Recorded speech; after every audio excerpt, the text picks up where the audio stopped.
Hello. Hello. We are Chris Ward. Catherine Bouchard. Oh, she just got married. New it's name. It's hard to say the new name. It's fun. So we are talking about our rave, our social media rave. And ours is called Because Jesus. So we had to write it backwards. It's weird. Anyway, so Because Jesus, it's designed to really use social media as our primary source of influence, and more on that later, in order to enable believers to share their stories, the things that Jesus has done in their lives, with the world. And that has multiple benefits, both for Christians and non-Christians. We have a bit of a target audience, but it's really for everyone. So we want to flush this out and really talk about what it's going to look like. But the idea, very, very simply, it's backwards. That's okay. It says starting a movement because Jesus. So what it would be is people would take pictures with pieces of cardboard. Like this. And more on that, I pass it over to Kate.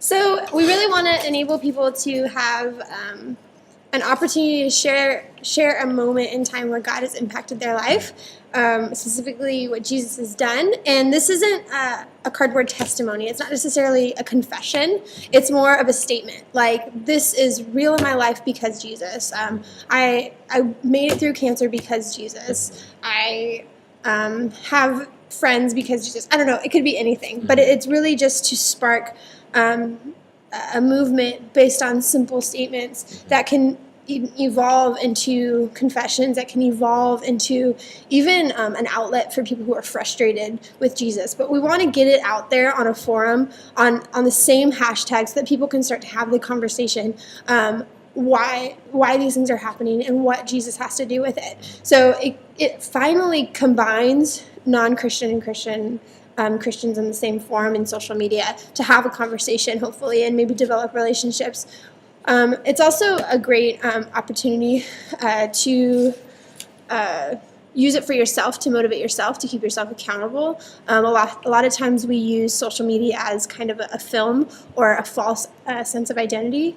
And this gives us a popular movement to use to really confess that, hey, I'm a believer and I'm actually proud of what Jesus has done in my life. And even though it's seemingly silly, if we're willing to post selfies and post, what we ate for breakfast, why can't we post like the condition of our soul or the condition of our relationship with God, our Creator?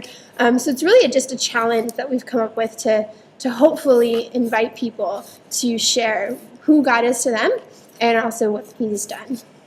Yeah, and a bit of our approach to continue with that line of thought, we played around with a lot of different ideas. We thought people could write up summaries of how Jesus has changed their lives, or we thought about a video. But if you've ever had an experience in church, which I'm assuming you have, and you've ever had anyone share something of a personal testimony or a story, and you tell them 5 minutes, it's going to be 7 to 10. And if you tell them 3 minutes, it's going to be 5 to 7. And something that we noticed in social media was length is everything.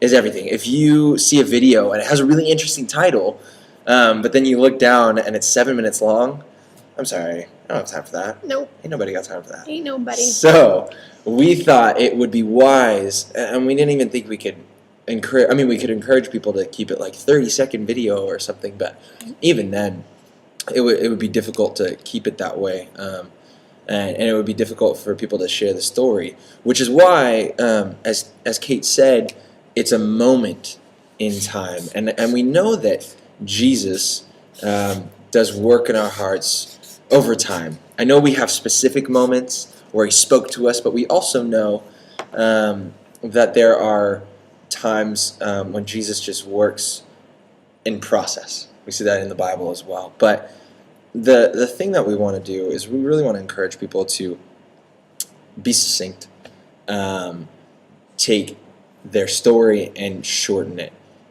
so that it could be an effective statement, an effective picture is what it is, and they'll be holding up the statement of this moment in their life, or a general movement in their life of, I went from being an alcoholic to sobriety. Like sobriety is kind of a moment, that decision that Jesus got a hold of you. Even if it sounds more sweeping, it is still a moment when Christ made a difference and changed people's lives. And so we want to have everyone from alcoholics and the homeless and those without families who are in the foster system, as well as enabling people who are more affluent, who grew up in the church, who don't think they have a significant or powerful story, to have a platform where they can be empowered to say, no, listen, this is important. And another thing that Kate touched on was social media. As she said, it can really be a facade. It can really be fake. I mean, look at your Instagram if you have one, or look at my Instagram. I have one. My Instagram is full of all the best moments in my life, right? It's like a highlight reel. Right? Yeah, it's only the good moments. But what about those moments when I freak out because I don't have any money because I'm a student? What about those moments when I feel completely insignificant, like I can't work in ministry? Those aren't on my highlight reel, Right. but they're an important part of our story. Yeah. And so what we want to do is we want to take social media and flip it, essentially. This platform where everyone can hear, everyone looks, everyone sees what's going on, and we go, wait, no, this is going to be a place of vulnerability. Yeah. And since there's already influence in social media, because everyone's looking on it, everyone's on it, we can use it to shift. And it already is a place of vulnerability. I think just people don't recognize how exposure really can affect you and affect how you feel about yourself. We see this, the effect of this typically in our youth. And both Chris and I have served youth ministries before. We've seen the effect that social media has had on them. And we just really want to have them, give them the tools to really take back ownership of social media for themselves, to really give them an opportunity to have their voice and have it be loud and have it to be about Jesus, because Jesus is about them. So if it's something like he was talking about, whether it's sobriety or addiction or whatever, these can be this can be an outlet for confession. It can be statements of hope or whatever. It can be moments in your life that you want to highlight that are specifically about what Jesus has done and because of Jesus. So that's why we decided to make a hashtag really simple. Also, we had to create one that didn't already exist. So we came up with because it's all about him, and also we want to use the name of Jesus because we believe there's power in the name of Jesus. It's strong and short enough to where it's memorable, and it also wasn't taken. So I went online, I checked URLs, I checked domain names, I tried to figure out what hadn't been done yet. We came across things that were similar, and we came across things that were kind of overdone. But I think there is something kind of special about our approach because it is so simple. I don't know if you've heard of cardboard testimonies, but I came across it after we were doing kind of our research for this, and they seem to be really lengthy. Churches were doing this where they'd have people stand up in front of the church, and I think that's great. But they weren't doing it on social media. It was strictly in church settings. And we wanted to take that, evolve that, simplify it, and then take it to social media because that's what people are looking at every day. We go to church once a week, and maybe we'll see a testimony. But if you see 50 testimonies at once, that's like watching a movie for 2 hours, getting overwhelmed, and then forgetting it afterwards. I don't want it to be that way. I want these things to just pop up on your feed once in a while, and you see them, and you get encouraged, and then you feel motivated to do the same thing. So we picked Instagram to be our main outlet because it also ties itself well to Twitter. The two can be interchangeable as well as Facebook. So the idea would be we'd start a website that would strictly be a gallery of photos from our Twitter or from our Instagram, and then contact. So if, let's say someone had a confession or had a statement, but they were maybe not bold enough to share it, but they were willing to email us and be like, hey, thanks for all you've done, or this movement has impacted me in this way. And then we maybe could share the impact it's made without sharing their name, just to continue the encouragement throughout social media. So we start with the website. We felt like that was a good kind of a meet and greet spot for people to touch base with us if they had questions, comments, or even if the case maybe like where it went to beyond social media into other media outlets if they needed to contact us. We didn't want them to do that through like Facebook necessarily. And then Facebook would be strictly a like or dislike event. It wouldn't be a page as much as it would be an event page. I don't know if you know the difference. It's not a profile, it's not a person, it's just an event. So it would be an ongoing event of people's posts hashtagging because Jesus. And that hashtag is what links it all together. So then you can go from Instagram and have that app be what people use. And because we want to start with youth, and because we're familiar with youth and we feel like they're the most affected by social media and they are the tool to make things go viral, if they can get on board, then whatever you're trying to push will go viral. Students are constantly on their phones, whether they're in class or not. They're on Instagram, they're checking and they're updating Twitter. So if we can give them something positive to say, maybe that could go viral. We had some really cool experiences happen when we kind of test drove this as kind of a, just to see what would happen. So we created a Twitter account, we created an Instagram account, we also created a URL and a website. By doing that, we gave students kind of the legitimacy they needed to see so that they could actually get on board. Because if I told my students, hey, like, start hashtagging because Jesus, and they did that and they didn't see anything that already existed, they would be like, well, why? Like, you're not on board with this. You're not fully committed, so why should I? So we wanted to make it look legit before we asked students to take part in what we were believing in. So we did, and we made the website, we made the Twitter account, and we also have the Instagram. So I went to our youth at Flood Church, and I asked them to start their cardboard testimonies, and you can actually check out the hashtag, and there's so many photos already of students making their confessions from everything from I'm not afraid because Jesus to I can overcome all things because Jesus, and really incredible testimonies have already been shared in simple statements like that. And I think there's something passionate and powerful about a simple testimony, and I think kids can identify with that. I think adults can identify with a longer story because they've lived longer and they have more to say about Jesus because their relationship maybe has been, maybe more, an adult has a more mature relationship with God. I think it's fair to say that. So they have maybe more to say, and they maybe have experienced more with grace, or maybe experience more just in life in general. So kids are simple.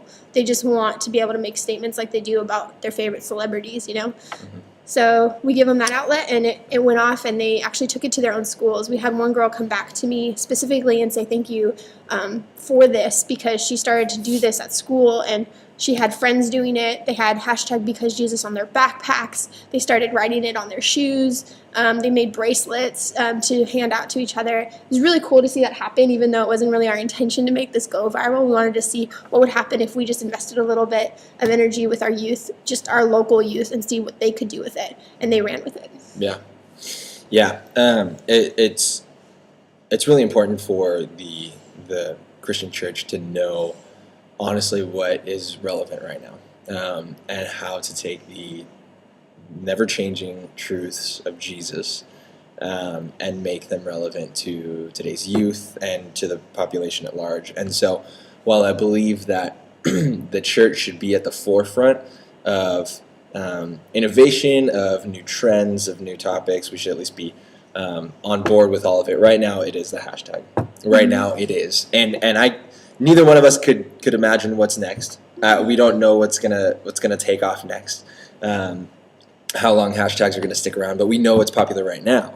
And so if we get our foot in the door with the trend of a hashtag, with the trend of a topic that is what they call trending, gaining popularity around the world, in the U.S. and around the world, if we get our foot in the door there, then as the trends start to change, we can change with them. We can adapt with them, and we can push forward. So rather than trying to create a whole new thing, reinvent the wheel, we went with what was popular now, and really dove into that head first. Now, we didn't necessarily have a target audience. Kate's been talking about the youth. That's huge. But in reality, this is something that's open to everyone.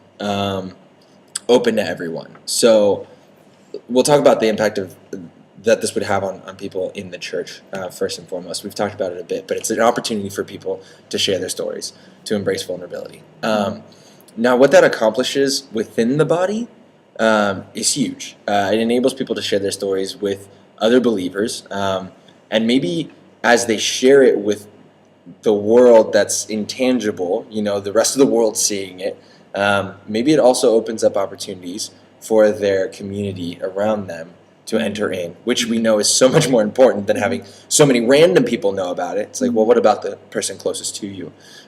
This is an opportunity for churches to be knit together in humility, in confession and repentance and victory, in joy and encouragement. So we really saw that this would have a positive impact upon the local church, even though it's going out on the internet. The other thought that we had was that this would also encourage believers to learn how to share their testimonies in a succinct way. In this process, you get down to a few words, enough that can fit on a piece of cardboard, right? But there's a process. You have to think about your story. You have to reflect on what Christ has done in your life, and doing that will enable people, we believe, to be able to talk about how, even if you just ask them how did you get to this statement. Well, it's because of this, and they share their testimony, and maybe it's within 5 minutes, right? And that helps them with their evangelism at large, even with the people around them. They're going to be able to tell their stories more easily. And we know that our current society connects with stories, which is why this is a very personal thing. Now, we also obviously want this to have an impact on people who are not in the church, on non-believers, people who aren't following Christ. That's the whole goal, is to be able to get the message of Jesus out to those who don't know him. Well, there's an obvious impact that if this goes viral, if it's something that gains widespread popularity, people are going to see it. People in the world are going to see it. And they're going to see the practical impact that Jesus has on people's lives. And I think that's even lost in the church too. It's almost over-glorified. Yeah, we kind of just go through life, and Jesus is great, and he's nice. Oh, nice. The lights just turn on and off on us. I'll be right back. You keep talking. Okay. The lights turned off. I guess they're timed. Anyways, so got it. So there you go. Just had to move around. Hey, thanks. So random. So what we had to do with people not in the church was make this something personal. Make this something that they could connect with. They could see the practical application of this. Like I said, it can be lost in the church. Jesus doesn't have an impact on our day-to-day lives. We're generally forgiven. We're redeemed.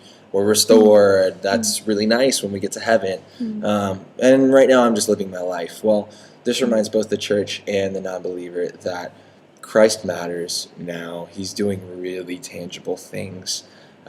He is transforming hearts and minds and lives one moment at a time. And even if someone who sees this trend is in the midst of sorrow, despair, maybe a depression, they're able to go, I have hope. Or maybe this gives them hope. It's like, because Jesus has given me hope. This is something that is really going to make the practical side of following Christ tangible. And then as far as non-believers go, one of the things that Kate brought up very wisely, was that people will take this and abuse it, quote unquote abuse it. Blame Jesus. Yeah, they can take because Jesus and if they had a bad experience in a church in the past, or they were disowned by their families or something like that. It's like, my father hates me because Jesus, that sort of thing. And we know that. And we know that could happen. And the reality is this could become a very sweet way that ministry happens, that real and honest and brutal and hard conversations happen. I think the church sometimes needs to be confronted with reality and go, listen, like, church doesn't always do good, and we hurt people. That happens. People can encounter Christians while not encountering Christ as he really is, and that's difficult. And so we believe that there can be healing that happens. The internet is rife with just so many conversations where Christians are beating non-believers over the head with the Bible, and non-believers are just as slanderous as the Christians are being. They're awful conversations, and we know that. And since we would have the ability see the feed, see what was going on. Hopefully, as much as we could either enter into those conversations or hopefully let them burn out, because we don't want those to be the center of focus. But for the most part, if there are ones that are hard, that are hateful, that are frustrated and hurting, hopefully this enables the Christian community, not just us, because if there are thousands of people posting things, we're not going to be able to get all of them. So hopefully the Christian community gets to minister to those people who are sharing their deepest hurts that they are attributing to Jesus and the church. And the church can minister to them and care for them. Or just be aware of it too. I think even if we're not able to respond to that person, or they're not listening, or they, refuse to respond, we get to know about maybe some of the hurt that's caused and what Jesus is blamed for. We get to hear what Jesus hears, what he himself has been blamed for. Yeah. And I think that's, a good learning experience for the church, and we can take that and hopefully use that for, sermon opportunities, conversation to have with non-believers, to keep that in mind, to educate ourselves so that we don't become desensitized to those things and those topics. So overall, I think we're actually really excited about this. This was a great project for us to do, being young people who are in the midst of a social war, psycho-social media. It's kind of cool to see what we can do to take it back a little bit. And use it for the kingdom, and use it to, trend topics that, we can enjoy talking about. And one last thing on influence as well. I used to work with youth, and Kate still does, and so they're close to our hearts, and we know, as Kate said, that they're all over the internet and all over social media. One suggestion that was given to us was that we would have celebrity endorsement to kickstart the campaign. And excuse me, Kate and I reflected on that and thought that could be a really great idea. But one of the things that Kate talked to me about and really fought for, which I thought was great, was starting this with youth. Really empowering them, not, hey, a whole bunch of celebrities are doing this, that's really cool. Yeah. But no, it's more tangible. It's my people. Essentially, it's my friends. It's people my age who are actually experiencing what I'm experiencing. It's making them the leader, not the follower. Exactly. And here's the thing: if they start it, it's not just going to be for youth, because we're not looking to just target youth. I'm targeting the young adults in my church, and I want other people to get involved. We really believe that the youth will run with it, honestly, in a lot of ways. But I know that it can impact all generations that are on social media. And then from there, if it's something that picks up steam, I believe that celebrities would take notice. Yeah. Especially those who follow Jesus and love it, love Christ and love what this hashtag is doing. They would get on board. Probably more inclined to do it because there's no obligation, there's no request. They're just doing it with their own free will. And I think that's even more powerful to see that kids do something and then a celebrity follows them in that. Yeah. I think, wow, that would be.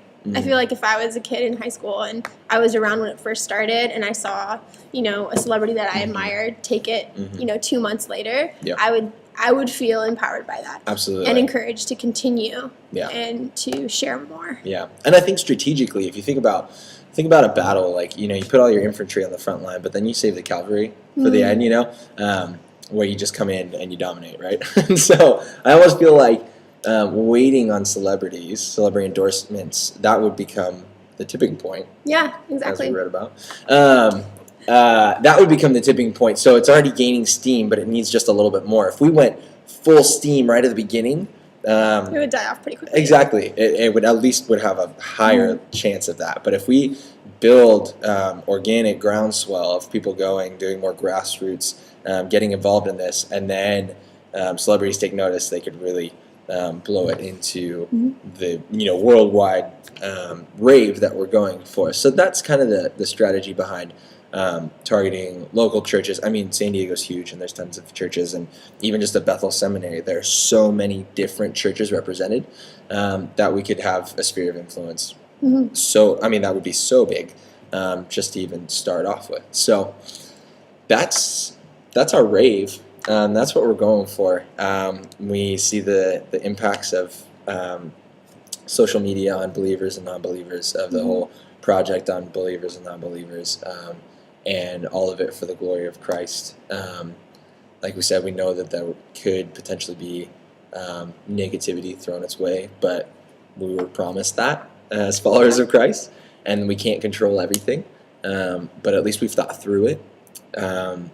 And once again, we really do believe that this could be something that would bring the kingdom of God more glory and more influence on this earth. And I think we believe the good will outweigh the bad. Mm-hmm. We do. That's a really good point. Yeah, we do. We do think that people would, the followers of Christ would have a louder voice in this arena than those who just want to destroy what he's doing on this earth. So that's our project, Because Jesus. Like we said, we have some stuff online if you want to check out the hashtag initially. And who knows, maybe in a few months you'll see it all across the globe. Oh,